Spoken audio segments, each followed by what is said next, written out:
ओम नमो भगवते वासुदेवाय।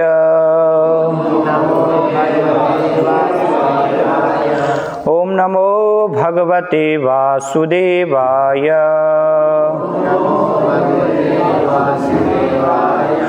ओम नमो भगवते वासुदेवाय।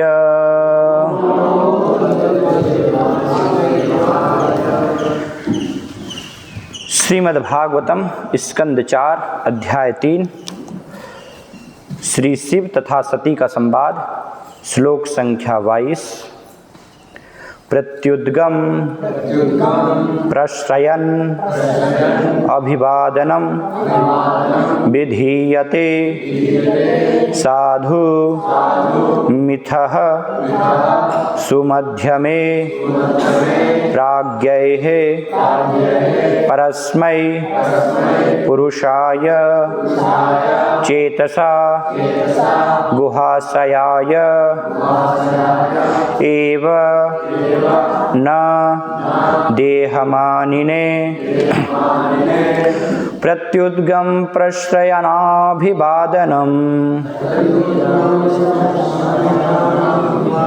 विधीयते साधु मिथस्सु मध्यमे प्राज्ञैः परस्मै पुरुषाय चेतसा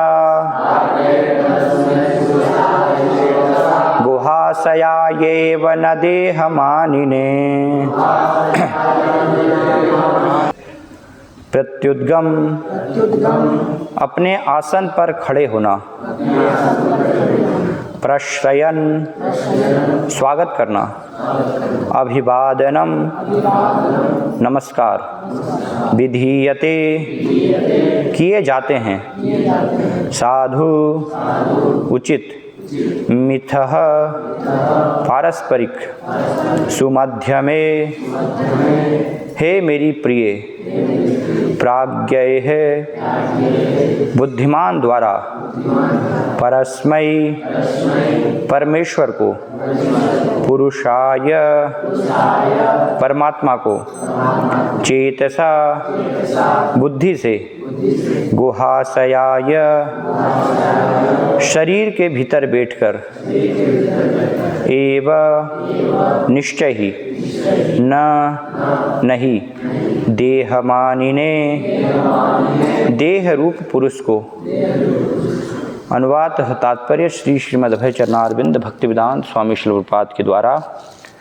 हे तरुणी भार्ये, निसंदेह मित्र तथा स्वजन खड़े होकर एक दूसरे का स्वागत और नमस्कार करके परस्पर अभिवादन करते हैं, किंतु जो दिव्य पद पर ऊपर उठ चुके हैं वे प्रबुद्ध होने के कारण ऐसा सम्मान प्रत्येक शरीर में वास करने वाले परमात्मा का ही करते हैं, देहाभिमानी पुरुष का नहीं। तात्पर्य यह तर्क भी दिया जा सकता है कि शिवजी के ससुर होने के कारण दक्ष का सम्मान करना शिवजी का धर्म था। इसके उत्तर में यही कहना है कि जब कोई विद्वान पुरुष सत्कार हेतु खड़ा होता है या नमस्कार करता है तो वह हर एक के हृदय में आसीन परमात्मा को नमस्कार करता है। अतः यह देखा जाता है कि वैष्णवों में यदि शिष्य तक अपने गुरु को नमस्कार करता है तो बदले में गुरु तुरंत नमस्कार करते हैं, क्योंकि यह नमस्कार शरीर को नहीं वरन परमात्मा को किया जाता है। फलतः गुरु भी शिष्य के शरीर में स्थित परमात्मा को नमस्कार करता है। श्रीमद् भागवतम में भगवान कहते हैं कि उनको सम्मान प्रदान करने की अपेक्षा उनके भक्त को सम्मान देना अधिक मूल्यवान है। भक्त अपने को शरीर करके नहीं मानते, अतः किसी भी वैष्णव को प्रणाम करने का अर्थ है विष्णु को प्रणाम करना। यह भी कहा जाता है कि शिष्टाचार के नाते जो ही कोई वैष्णव दिखे उसे तुरंत नमस्कार किया जाए, जिससे यह सूचित हो कि उसके भीतर परमात्मा स्थित है। वैष्णव शरीर को विष्णु का मंदिर मानता है। चूँकि शिवजी कृष्ण चेतना में परमात्मा को पहले ही नमस्कार कर चुके थे, अतः दक्ष को जो अपने शरीर को शरीर रूप में मान रहा था पहले ही नमस्कार अर्पित हो चुका था। उसके शरीर को नमस्कार अर्पित करने की आवश्यकता नहीं थी, क्योंकि किसी भी वैदिक आदेश में ऐसा निर्दिष्ट नहीं है। ओम ज्ञानतिमिरान्धस्य ज्ञानञ्जनशलाकया चक्षुरुन्मीलितं येन तस्मै श्रीगुरुवे नमः। श्रीचैतन्यमनोभीष्टं स्थापितं येन भूतले स्वयं रूपकदा मह्यं ददाति स्वपदान्तिकं। वन्देऽहं श्रीगुरो श्रीयुतपदकमलं श्रीगुरून् वैष्णवांश्च श्रीरूपं साग्रजातं सहगण रघुनाथान्वितं तं सजीवं साद्वैतं सावधूतं परिजनसहितं कृष्णचैतन्यदेवं श्रीराधा कृष्णपादान् सहगण ललिता विशाखान्वितांश्च। जय श्री कृष्ण चैतन्य प्रभु नित्यानंद श्री अद्वैत गदाधर श्रीवासादि गौर भक्तवृंद। हरे कृष्णा कृष्णा कृष्णा हरे हरे, हरे राम राम राम हरे हरे। हरे कृष्णा। जब सती ने अलग अलग विमानों से होकर देवी देवताओं को दक्ष के यज्ञ में जाते हुए देखा तो उनके अंदर एक इच्छा हुई अपने घर जाने की, कि मैं भी अपने माता पिता, अपनी बहनों से और जो भी सब रिश्तेदार आएंगे तो उन सब से मिल पाऊंगी, उत्सव को मैं देख पाऊंगी, उसमें भाग ले पाऊंगी। तो वहाँ पर जाने की इच्छा को लेकर के सती शिव जी से जिज्ञासा करती हैं, शिव जी से प्रश्न करती हैं, अलग अलग प्रकार से कारण देती है कि क्यों हमें वहाँ पर चलना चाहिए। तो पूर्व में अलग अलग कारण दिए गए, इसके उत्तर में शिव जी अभी सती को यहाँ पर बता रहे हैं कि अगर तुम वहाँ पर जाओगी तो उसका क्या दुष्परिणाम हो सकता है ना। शिव जी क्या है, सती को समझा रहे हैं, सती को उत्तर दे रहे हैं। तो बहुत ही महत्वपूर्ण हम जो है शिक्षा ले सकते हैं। जैसे शिल प्रभुपाद समझाते हैं कि जो भी मान लीजिए कोई पति है, पिता है या गुरु है या कोई भी प्रतिनिधि के रूप में, कोई भी लीडर के रूप में कार्य कर रहा है, तो किस प्रकार से उनको जो है जो वरिष्ठ हैं विशेष रूप से, तो दूसरों के साथ जो उनसे निम्न हैं, है ना, नीचे हैं, जो उनके मार्गदर्शन में हैं, तो किस प्रकार से व्यवहार करना चाहिए, कैसे जो है आदान प्रदान होना चाहिए। तो यहाँ पर हम शिव जी और सती के माध्यम से ये देख सकते हैं ना। चाहते तो शिव जी डायरेक्ट मना कर सकते थे, है ना, क्योंकि उनके पास तो कारण है, वो देख भी रहे हैं, जान भी पा रहे हैं कि वास्तव में वहाँ पर क्या होगा। तो सीधे मना बोल सकते थे कि नहीं, तुमको जो है नहीं जाना है ना, कुछ भी हो जाए यहीं रहना, ये मेरा आदेश है। तो इस प्रकार से हम देखते हैं कि शिव जी ने नहीं कहा, क्योंकि उसका परिणाम क्या होता, अगर शिव जी इस प्रकार से अगर सीधे जो है मना बोलते तो हो सकता है सती जो हैं उनके मन में एक प्रकार से शिव जी के प्रति एक क्रोध की भावना, है ना, या दुर्व्यवहार की भावना उत्पन्न हो सकती थी। वो कहीं ना कहीं दक्ष को फिर सही मानती है ना, क्योंकि शास्त्रों में बताया गया, अलग अलग श्रेणी बताई गई है।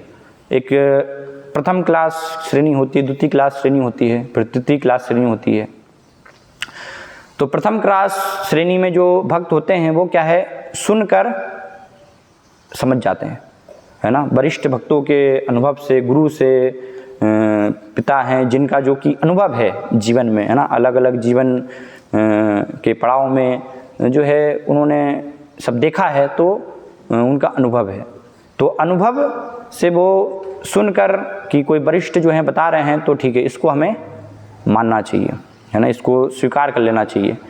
तो वो प्रथम क्लास श्रेणी है, वो स्वीकार कर लेते हैं। लेकिन द्वितीय क्लास श्रेणी जो है उसके नीचे जो होती है, तो उसमें क्या होता है कि वो सुन करके उसको ग्रहण नहीं कर पाते अभी, क्योंकि उस स्तर में नहीं है। तो ऐसे व्यक्ति जो हैं अनुभव करके फिर सीखते हैं। उनके लिए वो परिस्थिति को जब वो करके देखते हैं और वहाँ पर जब फिर घटनाएं होती हैं, स्थितियाँ उत्पन्न होती है, तो वो अनुभव से फिर उनको सीख वहाँ पर मिलती है। तो सती की स्थिति ये है ना कि सती अभी जो है शिव जी सीधे बोले तो सुन करके वो ग्रहण करने के लिए तैयार नहीं है। तो इसलिए शिव जी क्या है, वहाँ पर डायरेक्ट मना नहीं बोल रहे हैं कि नहीं, वो स्थिति को देख रहे हैं कि वास्तव में मृत्यु जो है इसका परिणाम होगा, है ना। फिर भी शिव जी जो हैं क्या दे रहे हैं कि समझा रहे हैं, सुझाव दे रहे हैं, है ना। उसके कारण बता रहे हैं कि अगर तुम जो है जाओगी तो किस प्रकार से वहाँ पर क्या क्या तुम्हारे साथ जो है व्यवहार हो सकता है, अपमान किया जा सकता है। वो जब स्वजन अपमान करेंगे तो स्वजनों के द्वारा जो है अपमानित किया जाना वो क्या है, मृत्यु से भी बढ़कर है, उसको तुम जो है सहन नहीं कर पाओगे, है ना। तो इसलिए बहुत महत्वपूर्ण है कि कोई भी जो गुरु पिता या वरिष्ठ हैं, तो कई बार होगा कि जो नीचे की स्थिति में है ना, वो उनकी कुछ इच्छाएं होंगी, है ना, तो वो अपनी इच्छाएं जो हैं व्यक्त करेंगे, है ना। तो जो लीडर हैं, प्रतिनिधि हैं, उनका कार्य है कि उस इच्छा को जो है तुरंत नकारा ना जाए, है ना।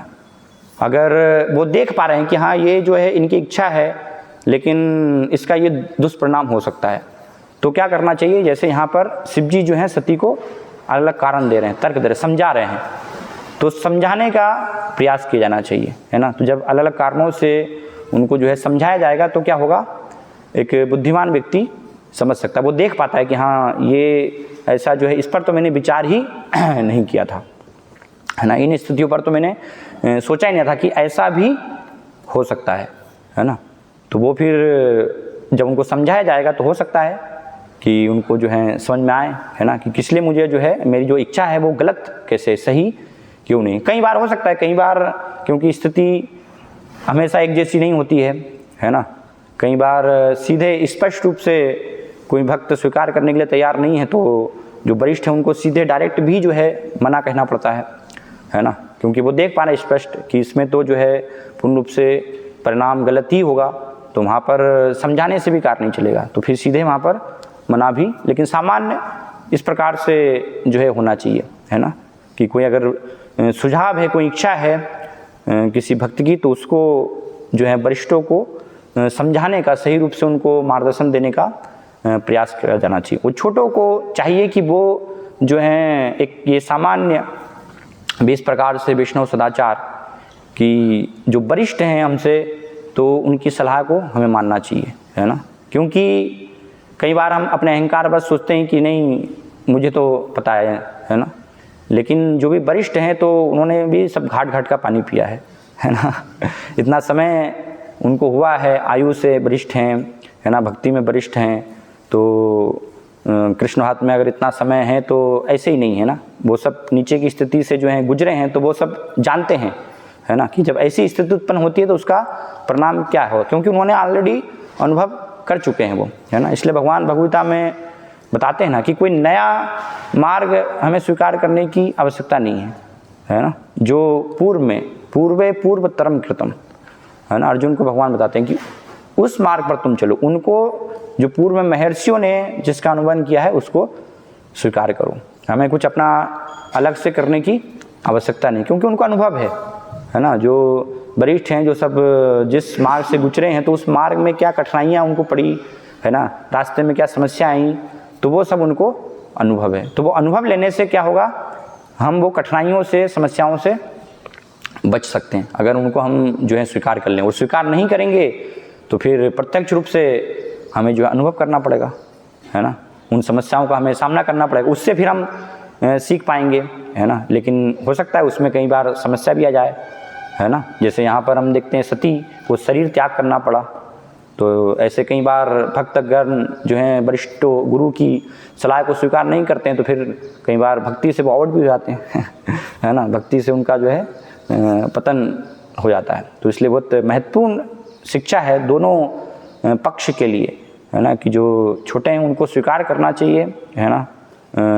सलाह को उस पर विचार करना चाहिए, और जो वरिष्ठ हैं उनको सही रूप से तुरंत मना ना करके, उसको नकार ना करके समझाने का प्रयास करना चाहिए कि क्यों इसका परिणाम जो है, अगर ऐसा करेंगे तो कैसे होगा, इस प्रकार से करेंगे तो क्या होगा, है ना। तो शिव जी पूरी स्थिति को समझा रहे हैं। शिव जी यहाँ पर सती को जो है बता रहे हैं कि जो घटना घटी थी, है ना, क्या घटना घटी थी कि जब सब ने, दक्ष ने प्रवेश किया सभा में और सभी लोग, सारे देवी देवता सम्मान में खड़े हुए, लेकिन शिव जी खड़े नहीं हुए, तो उसके कारण जो दक्ष है वो बहुत ही क्रोधित हो गया, और उसने शिव जी का अपमान किया, है ना।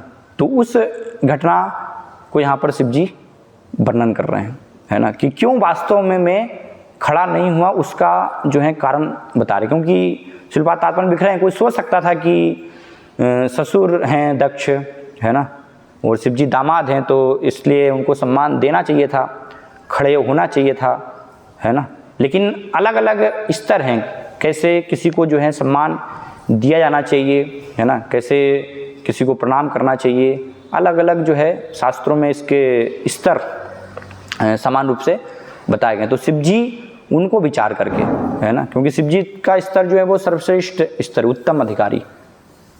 तो उत्तम अधिकारी के लिए किसी भी ऐसे देहाभिमानी पुरुष को जो कि देह में अपने शरीर से ही आसक्त है ना, तो ऐसे व्यक्ति को प्रणाम करने की कोई आवश्यकता नहीं होती। सामान्य सिद्धांत ये बताया गया है, एक वैष्णव सदाचार में हम देखते हैं, और वास्तव में ये होना भी चाहिए, है ना, कि सामान्य विधि इस प्रकार से होनी चाहिए कि हम सभी जो वैष्णव हैं, है ना, तो उनको प्रणाम करें, क्योंकि बहुत ही इसका जो है महत्व है प्रणाम करने का। श्रीमद् भागवतम में वर्णन किया गया है 12वें स्कंद में, नाम संकीर्तनम यश सर्व पाप प्रणाशनम प्रणामो दुख शमनस्तम नमामि हरिम परम, कि भगवान को प्रणाम करने से, है ना, प्रणामो दुख शमनस्तम नमामि हरिम परम, भगवान है, गुरु है, वरिष्ठ वैष्णव हैं, तो सबको जो है प्रणाम करने का लाभ क्या है कि हमारे जो दुख हैं, है ना, कौन से दुख, आत्यंतिक दुख निवृत्ति, जो वास्तविक दुख बताए गए, जन्म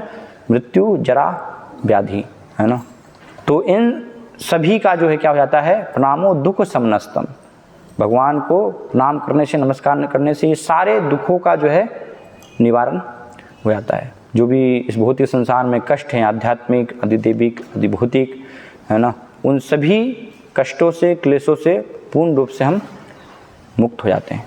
तो इसलिए प्रणाम करना चाहिए, है ना। जब भी हम वैष्णवों को मिलें, है ना, भगवान के मंदिर में जाएं, तो तुरंत हमें क्या करना चाहिए, प्रणाम करना चाहिए। और कैसे प्रणाम करना चाहिए, शास्त्रों में बताया गया है ना। भगवान हैं, कोई सन्यासी है, तो उनको हमें दंडवत, है ना, 8 अंगों से अष्टांग प्रणाम करना चाहिए, एक दंड की तरह लेट करके, है ना, जैसे डंडा पूरा लेट जाता है ना, तो ऐसे प्रणाम होना चाहिए, है ना। कई बार भक्तों को पता नहीं होता है, भक्ति में काफ़ी समय हो जाता है, लेकिन प्रणाम की विधि जो है पता नहीं होती है। तो पूरा लेट करके, और भक्तों को जो है पंचांग प्रणाम, जब वैष्णवों को हम प्रणाम करते हैं तो उनको 5 अंगों से, है ना, पंचांग हम प्रणाम करते हैं। और प्रणाम के साथ जो है गुरु को, वैष्णवों को, भगवान को जब हम प्रणाम कर रहे हैं तो साथ में जो उचित मंत्र है उनका भी उच्चारण बहुत होना आवश्यक है ना। ये तो भक्ति सम्मान महाराज बताते हैं कि अगर मंत्र का उच्चारण नहीं हो रहा है और खाली वो प्रणाम कर रहे हैं तो वो तो दंडवत लगाने के समान है कि आपने जो है पुशअप लगा लिया है ना। तो इसलिए प्रपाद को हम प्रणाम कर रहे हैं तो प्रपाद का जो है मंत्र है नमो ओम विष्णुपादाय, है ना। तो उनकी स्तुति जो है उच्चारण होना चाहिए। भगवान को जब प्रणाम कर रहे हैं तो भगवान का जो मंत्र बताया गया है वंदे हम श्री गुरु, वो हमें उच्चारण करना है। वैष्णव को जब प्रणाम कर रहे हैं तो वांछा कल्पतरुभ्यश्च, है ना, कि कैसे वैष्णव जो है वो कृपा के सागर हैं, तो वो पूरा उसके साथ जो है प्रणाम होना चाहिए, है ना। और समर्पण बहुत ही आवश्यक इसमें, है ना। इसलिए अष्टांग जो प्रणाम है तो प्रतीक है समर्पण का, कि हम पूर्ण रूप से क्या हो रहे हैं, हम समर्पित हो रहे हैं, है ना। अगर समर्पित नहीं है, ऊपरी तौर पर हम जो है प्रणाम कर रहे हैं तो उसका भी लाभ नहीं होगा। इसलिए सारे अंग से तो प्रणाम करना ही है, लेकिन उसके साथ मन बुद्धि वो भी हमारी क्या होनी चाहिए, पूरा हृदय जो है वो वहाँ पर उनके चरण कमलों में समर्पित वास्तव में होना चाहिए। तो तब उसका जो है सही रूप से हमें लाभ मिलता है। तो ये बहुत आवश्यक है ना। प्रणाम महाभारत में एक बहुत सुंदर जो है प्रसंग आता है कि जब महाभारत का युद्ध हो रहा था तो राजा परीक्षित बताते हैं कि कौरव सेना जो है वो क्या है, सागर की तरह है, विशाल, है ना। महान महान सब योद्धा हैं उसमें, कर्ण हैं, कृतवर्मा हैं और भीष्म पितामह ना सबसे मुख्य, द्रोणाचार्य, कृपाचार्य है ना, अश्वत्थामा, दुर्योधन, ऐसे महान महान क्या ये सब महारथी हैं, है ना। इनकी तुलना जो है वो करते हैं कौन सा शार्क मछली है ना, भेल मछली, तिमंगल, हाँ, जो बड़ी मछली होती है, तो उससे इनकी तुलना करते हैं। और जो पांडवगण थे तो वो सब क्या है, उनकी तुलना बताई कि नदी के समान, सागर की तुलना में है ना, छोटी जो है विशाल मछली के तुलना में छोटी मछली के समान। और सेना भी हम देखते हैं कि कम थी, है ना। अगर अनुपात देखें तो कौरवों के पास जो है 11 अक्षौणी सेना, है ना, पांडवों की जो है बहुत ही कम थी उसके अनुपात में। अगर तुलना करें कि पांडवों के पक्ष में जो है 500 सैनिक हैं, है ना, तो कौरव की सेना में कितने, लगभग जो है 50,000 है ना, कितनी कम तुलना वहाँ पर है। ऐसे सब उनकी सैन्य बल महारथी थे, है ना। लेकिन भगवान थे साथ में जो है ना, कृष्ण थे। तो जब युद्ध प्रारंभ होने वाला है, अभी शंख बज चुका है ना, भीष्म पितामह ने शंख बजा दिया, फिर भगवान जो है पांचजन्यम ऋषिकेशो देवदत्तम धनंजय पौंड्रम दद्भो महाशंखम भीमकर्मा वृकोदर, है ना। भगवान कृष्ण हैं, अर्जुन हैं, भीम हैं, सभी पांडवों ने अपने अपने जो है शंख बिगुल वो सब जो हैं बजाए। तो शंख बज गया मतलब कि बस अब जो है युद्ध का आह्वान हो गया, बस एक दूसरे पर आप आक्रमण करना है ना, ये शुरुआत है शंख बजाना। लेकिन शंख बजने के बाद युधिष्ठिर महाराज जो हैं अपने रथ से नीचे उतरते हैं, है ना। वो जब युधिष्ठिर महाराज उतरते हैं तो फिर क्या है, युधिष्ठिर महाराज के साथ भीम, अर्जुन, सभी जो है पांडव हैं वो भी उतरते हैं। और युधिष्ठिर महाराज कौरवों की तरफ जो हैं जा रहे हैं, है ना। तो इस प्रकार से अब जा रहे हैं तो दुर्योधन जो कि देहाभिमानी हैं, अज्ञानी हैं, वो सोच रहा है कि लगता है इन्होंने हार स्वीकार कर ली, है ना। नहीं, विशाल सेना देख करके युधिष्ठिर महाराज डर गए हैं, ये शरण लेने के लिए आ रहे हैं अब सारे पांडव जो है शरण लेने के लिए यहाँ पर आ रहे हैं। इस प्रकार से सब हंसने लगे, है ना, इस प्रकार से निंदा करने लगे। तो युधिष्ठिर महाराज जाते हैं कहाँ, सभी पांडवों के साथ भीष्म पितामह के पास जाते हैं और भीष्म पितामह को वहाँ पर जो है प्रणाम करते हैं, है ना, उनको जो अपना प्रणाम अर्पण करते हैं। तो भीष्म पितामह फिर आशीर्वाद देते हैं, विजयी भव है ना। और भीष्म पितामह है तो फिर साइड में द्रोणाचार्य भी है ना, द्रोणाचार्य को प्रणाम करते हैं, तो द्रोणाचार्य भी आशीर्वाद देते हैं, विजयी भव।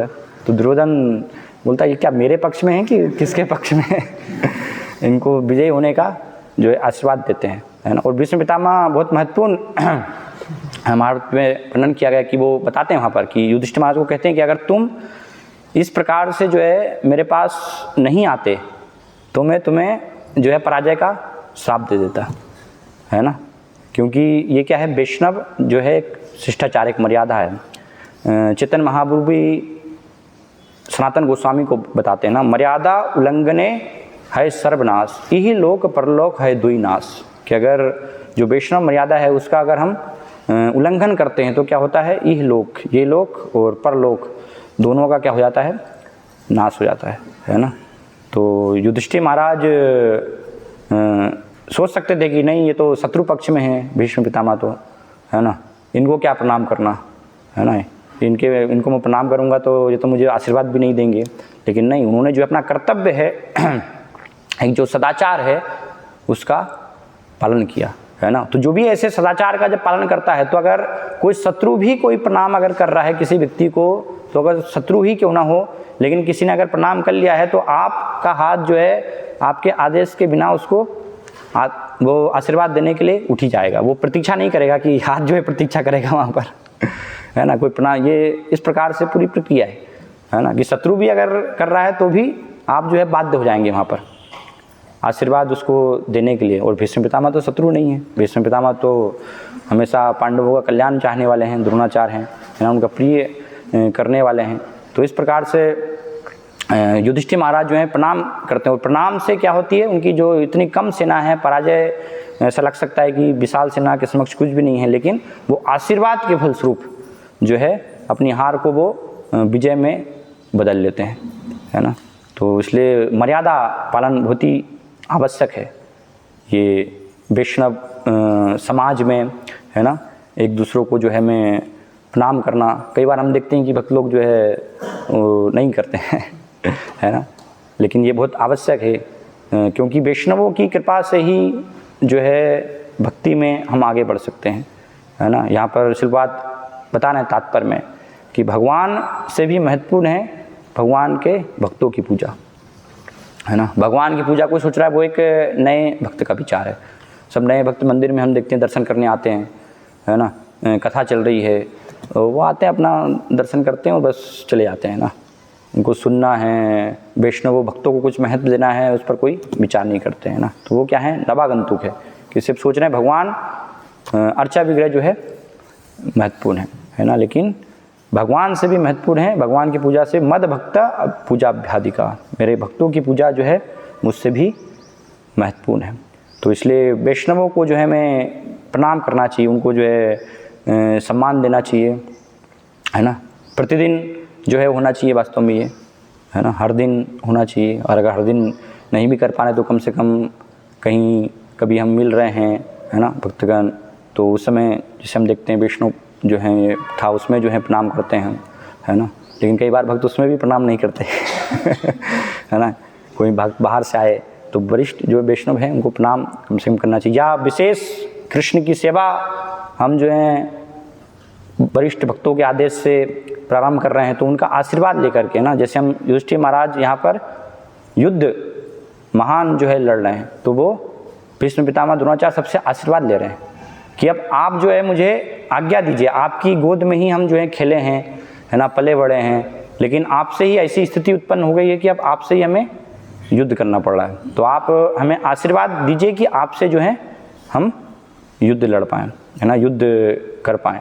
तो वैष्णव कई बार हमें आदेश देते हैं, मान लीजिए किसी को आदेश दिया, चलिए आप जो है टेबलिंग संकीर्तन पार्टी लेकर के जाइए, है ना तो क्या होना चाहिए, जो भी सब लीडर हैं सभी भक्तों के साथ पहले सारे जो वरिष्ठ भक्त हैं उनसे आशीर्वाद लेना चाहिए आशीर्वाद लेकर के वो कार्य को क्या करना चाहिए, प्रारंभ करना चाहिए, है ना। वो फिर जब सफल हुए हैं, है ना, हम वो कार्य में कोई मान लीजिए सेंटर खुल रहे हैं नया, किसी को आदेश दिया कि आप जाइए वहाँ पर जो है केंद्र खुलिए, तो जो भक्तगण हैं उनसे आशीर्वाद लेकर के हमें उस कार्य को प्रारंभ करना है। और सफलता जब मिल रही है, बहुत अच्छा हमने जो है किया, तो उसमें क्या वापस जब आएँ तो भी जो है सभी वैष्णवों से हमें जो है वहाँ पर आशीर्वाद लेना चाहिए कि आपकी कृपा से जो है ये सफलता मिली। नहीं तो क्या हो जाएंगे, वो अहंकारी हो जाएंगे, हम सोचेंगे नहीं मैंने किया, ये सब वैष्णवों की, इनका कोई ज़रूरत नहीं आशीर्वाद की है ना, क्या ज़रूरत है प्रणाम करने की, है ना। नहीं, बहुत आवश्यक है जो है हमें जो है वैष्णवों की कृपा के ऊपर निर्भर रहना चाहिए, है ना। हर समय कभी नहीं सोचना चाहिए कि नहीं जो है मैं अपनी शक्ति से कर रहा हूँ, मैं अपनी शक्ति से सब कुछ कर लूँगा। जो भी हो रहा है वो पीछे जो है वैष्णवगण उनकी कृपा दिखाई नहीं दे रही भली हमें, लेकिन जो है वैष्णवों की, गुरु की वास्तव में कृष्ण की कृपा होती है, तो उनकी कृपा से ही ये संभव हो पाता है। तो इसलिए बहुत महत्वपूर्ण ही ये शिष्टाचार, है ना। मान लीजिए किसी की दीक्षा हो रही है, किसी की ब्राह्मण दीक्षा हो रही है, तो भक्ति में प्रवेश हुआ, तो फिर सब वैष्णवों से आशीर्वाद लेना चाहिए, प्रणाम करना चाहिए कि अभी जो है भगवान के भक्तों की कृपा से हमें जो है अवसर प्राप्त हुआ है, गुरु की कृपा प्राप्त हुई है, तो सभी से आशीर्वाद लेंगे कैसे अब भक्ति में हम जो है ये पहला कदम हमने जो है यहाँ पर बढ़ाया है, तो आगे चल के और हम जो है प्रगति करें, है ना। तो इस प्रकार से वो आशीर्वाद लेते हैं, तो वो दिखाता है वो विनम्रता उसको जो है कि हाँ ये भक्त जो है वो उसको कहीं ना कहीं जो है इस प्रकार से समझ रहे हैं, है ना। और नहीं तो सोचते हैं कि नहीं तो मेरी योग्यता है मैं अपनी योग्यता से ही जो है कर रहा हूँ, तो इसलिए फिर वैष्णव की मुझे सब क्या आवश्यकता है इनकी कृपा की, है ना। तो फिर ऐसे व्यक्ति को जो है समय के साथ फिर साक्षात्कार होगा, है ना। अगर वैष्णवों को, भगवान के भक्तों को हम महत्व नहीं दे रहे हैं कहीं ना कहीं, तो भक्ति में आगे चल के फिर प्रगति नहीं हो पाएगी। भगवान अवसर देंगे लेकिन वो उससे हमारी प्रगति आगे चल के नहीं हो पाएगी, वो संभव नहीं है किसी भी स्थिति में, है ना। तो ये बहुत महत्वपूर्ण महाभारत का ये उल्लेख घटना का, युधिष्ठिर महाराज प्रणाम नहीं करते तो भगवान है साथ में, लेकिन फिर भी हार जाते, है ना, युद्ध, क्योंकि भीष्म पितामह उनसे जो है आज्ञा नहीं ली, उन्होंने परमिशन वहाँ पर नहीं ली, वो श्राप दे देते। तो ऐसा लग सकता है कि नहीं, भीष्म पितामह को तो क्या सम्मान की इच्छा है, तो प्रणाम नहीं करते तो क्या श्राप दे देते वो है ना, ये कैसा है? कोई सोच सकता है, विचार कर सकता है कि देखो प्रणाम नहीं करेंगे तो क्या श्राप दे देंगे, है ना, लेकिन नहीं, वो सिखा रहे हैं, है ना, क्योंकि पांडवगण है, कोई साधारण वैष्णव भी हैं तो कोई साधारण व्यक्ति नहीं है ना। एक वैष्णव बनना जो है वो कई बहुनाम जन्मनाम, कई जीवनों के बाद ये अवसर प्राप्त होता है ना। तो वो कोई साधारण, सारे समाज को उससे जो है शिक्षा मिलती है, सारे समाज के लोग जो है मार्गदर्शन लेते हैं। तो इसलिए बहुत आवश्यक है सही रूप से उचित आचार व्यवहार उनका जो है होना, है ना, कि किस प्रकार से हमें जो है हर समय व्यवहार करना चाहिए। तो बहुत आवश्यक है इन चीज़ों का जो है ध्यान रखना, है ना, क्योंकि बहुत शक्ति है प्रणाम करने में। रघुनाथ दास गोस्वामी का उदाहरण हम देखते हैं, शास्त्र में आता है, रघुनाथ दास गोस्वामी, है ना, उनकी साधना में जब वृंदावन में थे राधा कुंड के पास वहाँ पर, तो हर दिन जो है वो साधना करते थे। तो साधना में क्या था उनका, 1000 बार भगवान को वो दंडवत प्रणाम करते थे, है ना, प्रतिदिन, हर दिन जो है ये उनका नियम था, 1000 बार भगवान को और फिर 2000 बार वैष्णवों को प्रणाम करते थे, है ना, 2000 बार तो शिक्षा हम ले सकते हैं ना।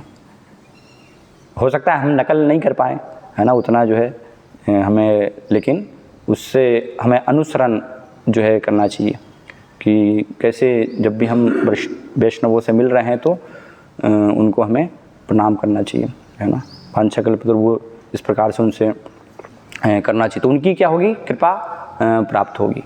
और रघुनाथ दास गोस्वामी ऐसा नहीं कि जो है वो कोई महाभागवतों को ही हमेशा प्रणाम कर रहे थे। कोई सोच सकता है कि नहीं, बस जो महान भक्त थे उन्हीं को प्रणाम करना चाहिए, बाकी को प्रणाम नहीं करना चाहिए, है ना, लेकिन नहीं, रघुनाथ दास गोस्वामी तो जो भी वैष्णव उनको देखते थे, है ना, मिलते थे, तो वो सबको क्या है प्रणाम करते थे। रूप गोस्वामी भी भक्ति रसामृत सिंधु में बताते हैं, भक्ति रसामृत सिंधु उपदेशामृत में उसके 5वें श्लोक में वर्णन करते हैं, कृष्णेति यस्य मनसा ग्रेत, है ना, जो जिसने जो हरिनाम कर रहा है ना, भगवान का नाम जो भी ले रहा है, तो उसको हमें जो है मन से सम्मान देना चाहिए, है ना, क्योंकि हरिनाम लेना भी वाला भी भाग्यशाली व्यक्ति है कोई साधारण बात नहीं है। भगवान का जो है नाम लेना, जप करना, कोई नाम ले रहा है तो बहुत उसकी जो है महान स्थिति है। हम देखते हैं बहुत सारे जो है ब्राह्मण होते हैं, है ना, वेदों के जो मंत्र हैं वो घंटों जो है पढ़ लेंगे, पाठ कर लेंगे, लेकिन उनसे बोलो कि एक माला जप कर लो, एक माला जप नहीं करेंगे, घंटों जो वेदों के मंत्र जो है पढ़ लेंगे वो। तो नाम जो भी जप कर रहा है वो उसकी स्थिति ऐसे ब्राह्मणों से भी कहीं बढ़कर, है ना। इसलिए चैतन्य महाप्रभु बताते हैं कि एक बार भी अगर कोई नाम ले रहा है तो वो वैष्णव है ना, वो कनिष्ठ स्थिति है, उसमें अलग अलग फिर स्तर हैं, है ना, लेकिन वो भी वैष्णव। तो उसको हमें ऐसे जो कनिष्ठ वैष्णव उनको मरण से प्रणाम करना चाहिए। और जिसने दीक्षा ले ली है ना, जो गंभीरता से कुछ सेवा में लगा हुआ है कृष्ण की, तो जब भी उनसे मिल रहे हैं तो उनको हमें पंचांग प्रणाम करना चाहिए, है ना, उनको जो है पांछा कल्पद्रुभ्यश्च इस प्रकार से जो है प्रणाम करना चाहिए। और जो महाभागवत है, पूरा पूर्ण रूप से भगवान की सेवा में समर्पित हैं, उनका हमें घनिष्ठता से संग करना चाहिए। तो इस प्रकार से अलग अलग स्तर, अलग अलग कैसे वैष्णवों के साथ, किस स्तर के वैष्णवों के साथ हमें कैसे जो है व्यवहार करना है, वो भी रूप गोस्वामी वर्णन करते हैं, बताते हैं। तो सभी स्तर के अनुसार उचित रूप से जो है वो व्यवहार होना चाहिए। ऐसा नहीं कि हम किसी भी प्रकार से नहीं कर रहे हैं। तो शिव जी की ये यहाँ पर स्थिति है। शिव जी की स्थिति जो है वो महाभागवत की स्थिति है ना। वैष्णवा नाम यथा शंभु, सभी वैष्णवों में जो है वो श्रेष्ठ हैं। तो इसलिए जो महाभागवत होते हैं वो तो क्या है, हर एक में जो है भगवान का वास देखते हैं कि सभी के हृदय में भगवान विराजमान है। वास्तव में वो भौतिक शरीर को नहीं देखते हैं। जो अज्ञानी जीव है, जिसकी देह में आसक्ति, वो सब अपनी पहचान देह से करते हैं, है ना। वो देह से पहचान करने के कारण वो इस प्रकार से विचार करते हैं फिर कि दूसरों को मुझे सम्मान देना चाहिए, है ना, मुझे प्रणाम करना चाहिए, सत्कार दिया जाना चाहिए, मेरा अभिवादन जो है करना चाहिए। अभिवादन नहीं किया, सत्कार नहीं किया तो फिर क्या है, वो नाराज़ हो जाएंगे, है ना। लेकिन एक महत्वपूर्ण जो बात है वो हमें कभी भी ऐसा नहीं सोचना चाहिए कि हम जो है उस स्तर पर आ गए हैं, है ना। कई बार कोई सोच सकता है कि मैं तो अभी इस स्तर पर आ गया हूँ, इसलिए मुझे अब मैं तो मन से ही प्रणाम कर लेता हूँ, है ना, मुझे तो किसी को प्रणाम करने की आवश्यकता नहीं है। वो आपको ऐसा आपने नहीं देखा, आपको पता नहीं चला, लेकिन मैंने तो प्रणाम कर लिया है ना। कोई ऐसा भी जो है वो विचार हो सकता, नकल हो सकती है ना। तो जो साधक है विशेष रूप से उसके लिए हमें जो है वो क्रिया के रूप में भी उसको दिखाने की आवश्यकता होती है ना। ऐसे हम शिव जी की नकल नहीं कर सकते, लेकिन जो वास्तव में उस अवस्था में स्थित है, वास्तव में वो हर समय क्योंकि वो भगवान के अलावा कुछ देख ही नहीं रहे हैं। ये सृष्टि को जो है, सृष्टि में हर एक चीज़ है, वस्तु है, व्यक्ति है, स्थावर है, जंगम देखे ना देखे तार मूर्ति, सर्वत्र है निज इष्ट देव स्फूर्ति। हर जगह जो है वो भगवान से ही संबंधित सबको देखते हैं, है ना। तो इसलिए वो तो हर निरंतर वास्तव में प्रणाम कर रहे हैं भगवान को। जब वो प्रणाम कर रहे हैं तो भगवान के साथ, क्योंकि भगवान में तो सबका वास है, सारे लोग जो हैं सब भगवान में ही सम्मिलित हैं। तो इस प्रकार से वो सबको प्रणाम कर रहे हैं, सम्मान दे रहे हैं, है ना। वैष्णव के शरीर को इस प्रकार से वो एक उनकी जो है समझ होती है कि ये भगवान का वास्तव में मंदिर है ना। तो एक भक्त की वो समझ होनी चाहिए कि ये शरीर जो है वो मेरा शरीर नहीं है, इसलिए हम शरीर को जो है सजाते हैं, तिलक लगाते हैं, है ना, स्नान होता है। क्यों होता है? क्योंकि ये नहीं कि मुझे स्वच्छ होना है, वास्तव में क्योंकि ये भगवान का जो है मंदिर है। भगवान हृदय में गुहा सयाएब, जैसे यहाँ पर शब्द आ रहा है ना, भगवान जो हृदय में वास करते हैं परमात्मा के रूप में। तो भगवान का जो है मंदिर है, तो भगवान का मंदिर बहुत ही स्वच्छ होना चाहिए, है ना, साफ़ सुथरा होना चाहिए, किसी प्रकार से भगवान के मंदिर में गंदगी नहीं होना चाहिए। तो इसलिए चूँकि भगवान प्रसन्न हो, तो इसलिए फिर भक्त क्या करता है, शरीर को साफ़ सुथरा उसको स्वच्छ करता है ना, तिलक लगाता है, उसको सजाने का प्रयास करता है। तो इस प्रकार से जब एक उच्च स्थिति में जो भक्त हैं, जो वैष्णव हैं, वो प्रणाम करते हैं, तो वो व्यक्ति को प्रणाम नहीं करते किसी, है ना, वो वास्तव में जो परमात्मा हैं, भगवान हैं, उनको प्रणाम करते हैं, उनको इस प्रकार से सम्मान देते हो, ना कि वो किसी के शरीर को सम्मान देते हैं। और जो शारीरिक स्थिति में है, ऐसे देहाभिमानी पुरुष जैसे दक्ष जैसे हैं, तो उनको इस प्रकार से दिया भी नहीं जाना चाहिए, क्योंकि देंगे तो क्या और अहंकार उनका जो है बढ़ जाए। देखो मैं कितना जो है महान हूँ, सब लोग मुझे जो है दंडवत कर रहे हैं, सब लोग मुझे इस प्रकार से प्रणाम कर रहे हैं। लेकिन शिव जी उस स्थिति में थे, आगे उस स्थिति का वर्णन करेंगे शिव जी। बहुत ही प्रसिद्ध श्लोक जो हैं वसुदेव शब्दितम, है ना, सत्वम विशुद्धम वसुदेव शब्दितम, बहुत महत्वपूर्ण ये श्लोक है। तो शिव जी उस स्थिति को प्राप्त थे, अर्थात वासुदेव स्थिति को उन्होंने प्राप्त कर लिया था। तीनों गुणों से ऊपर, सतोगुण, रजोगुण, तमोगुण से ऊपर उठ करके जो वासुदेव स्थिति, जिसमें कि भगवान अपनी माया का पर्दा जो है हटा लेते हैं, भगवान का वहाँ पर निरंतर दर्शन होता है, साक्षात्कार होता है उस अवस्था में। जब तक कोई उस अवस्था को प्राप्त नहीं है तो माया का जो है पर्दा से ढके रहते हैं, है ना। इसलिए हम भगवान को देख नहीं पाते, भगवान की समझ हमें नहीं हो पाती। लेकिन जिसने ये स्थिति को प्राप्त कर लिया है, वासुदेव स्थिति में जो आ गया है, तो उस स्थिति में फिर स्पष्ट रूप से वो निरंतर भगवान का ही दर्शन करता है ना।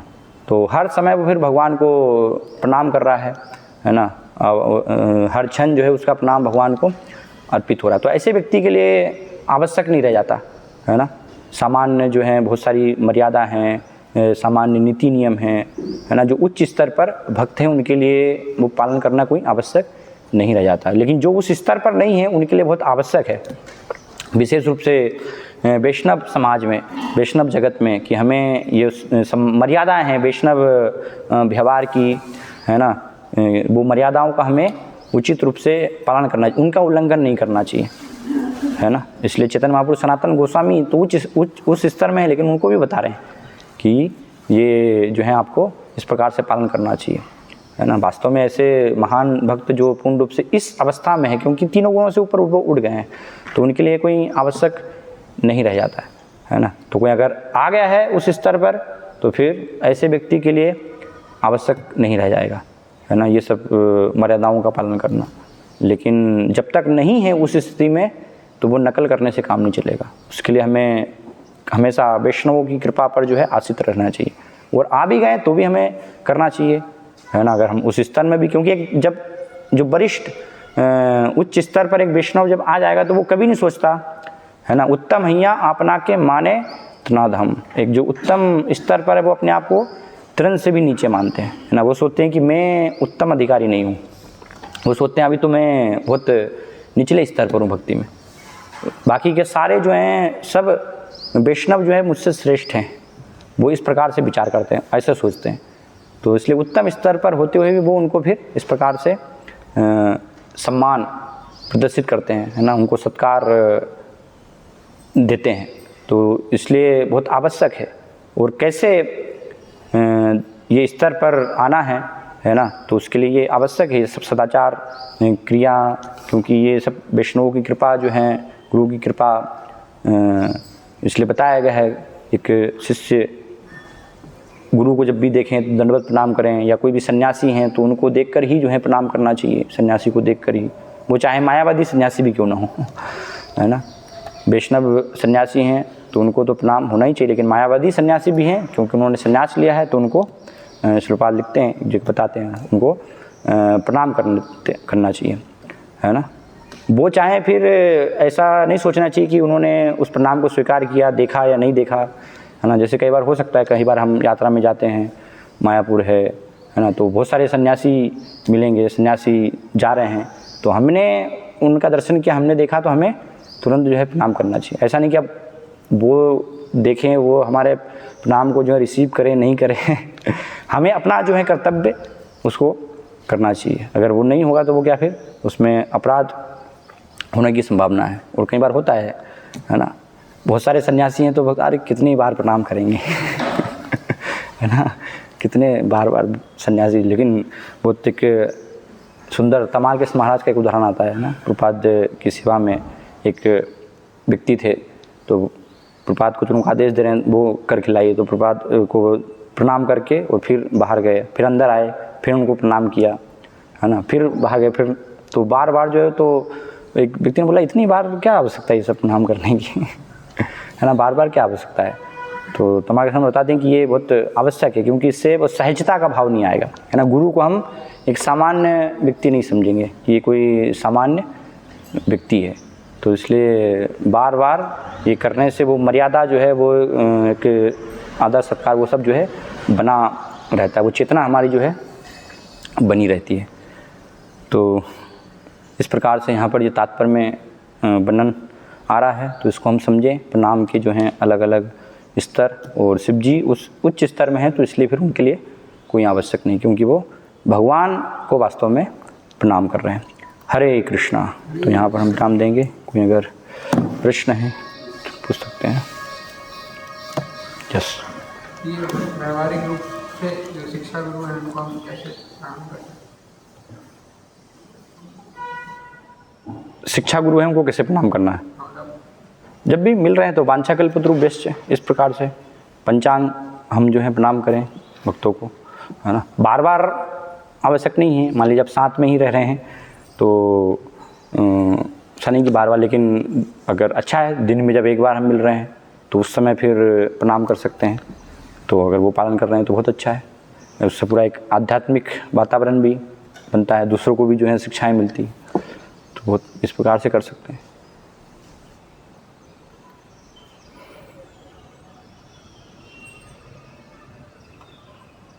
ठीक है। श्रीमद् भागवतम की कुछ पूछे? पता है कि जहाँ कृष्ण और अर्जुन रहते हैं वहाँ विजयी रहती है सब चीज़ें। हाँ। प्रणाम करके प्रणाम। हाँ, तो प्रश्न है कि कृष्ण और यहाँ पर अर्जुन है, भगवद गीता में बताया गया है यत्र योगेश्वर कृष्ण यत्र पार्थो धनुर्धर, तो वहाँ पर तो विजय है, वो है। तो फिर अगर वैष्णव को प्रणाम नहीं भी करें तो क्या है? तो यहाँ पर उसका अर्थ समझना ना, जहाँ पर भगवान है मतलब क्या है, वहाँ पर उनके भक्त हैं ना। जहाँ पर भगवान है वहाँ पर भक्तों का वास है। तो भीष्म पितामह कौन है? भगवान के भक्त हैं ना। वो अभी युद्ध विपक्ष के पक्ष में, लेकिन वास्तविक स्थिति तो उनकी जो है एक वैष्णव की, एक महाभागवत की स्थिति है ना। इसलिए बाद में हम भगवान श्री कृष्ण स्वयं युधिष्ठिर महाराज पांडवों को लेकर के जाते हैं उनके पास, उपदेश देते हैं फिर, है ना। भीष्म पितामह को गृहस्थ जीवन के बारे में सब बहुत विस्तार से पूरा महाभारत में उपदेश का वर्णन है। तो अगर भक्तों को जो है महत्व नहीं देंगे तो कैसे फिर भगवान की कृपा कैसे प्राप्त होगी।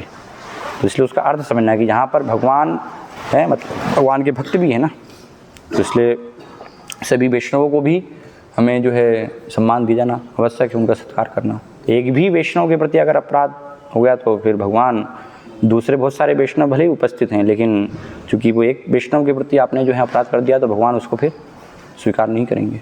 ऐसा नहीं कि कुछ वैष्णवों की बस मैं कृपा के उसमें रहूँगा और बाकी वैष्णवों का अपराध करूँगा, वो तो संभव ही नहीं हो सकता है ना। हरे कृष्णा। श्रीमद् भागवतम की जय, श्रील प्रभुपाद की जय।